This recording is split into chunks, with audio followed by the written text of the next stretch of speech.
ഗലാത്യലേഖനം 3-ാം അധ്യായത്തിൻ്റെ രത്നച്ചുരുക്കം 21.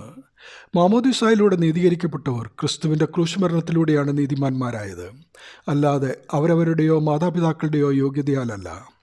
22.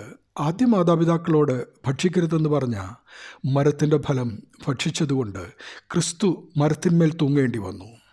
23.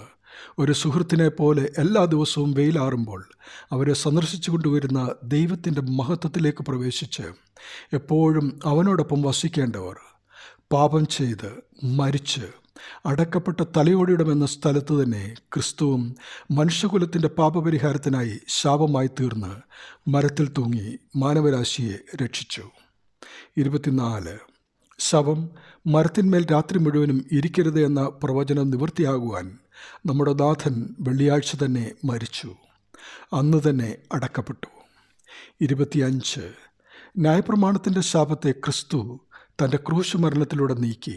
ഇനിയും അവൻ എനിക്കായി മരിച്ചു എന്ന് വിശ്വസിച്ചാൽ അവനായി ജീവിക്കുവാനുള്ള ശക്തി പരിശുദ്ധാത്മാവ് നൽകും. 26. പഴയ നിയമകാലത്ത് പാപപരിഹാരത്തിനായി മൃഗബലി അർപ്പിച്ചിരുന്നുവെങ്കിൽ പുതിയ നിയമത്തിൽ യേശു ക്രൂശിലൊരിക്കലായി ചൊരിഞ്ഞ രക്തം നമ്മുടെ പാപം പോക്കി നമ്മെ ശുദ്ധീകരിക്കുന്നു. 27.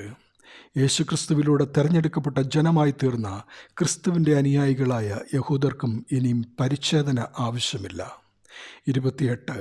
അങ്ങനെ മനുഷ്യകുലത്തെ രക്ഷിച്ച് യേശുക്രിസ്തു നമ്മെ സാത്താനിൽ നിന്നും രക്ഷിക്കുവാനായി കൊടുത്ത വില നമ്മുടെ ഹൃദയങ്ങളെ മതിക്കട്ടെ. അത് നമ്മെ പാപത്തിൻ്റെ അടിമത്തത്തിൽ നിന്നും രൂപാന്തരപ്പെടുത്തട്ടെ. ദൈവനാമം മഹത്വപ്പെടട്ടെ. ആമേൻ.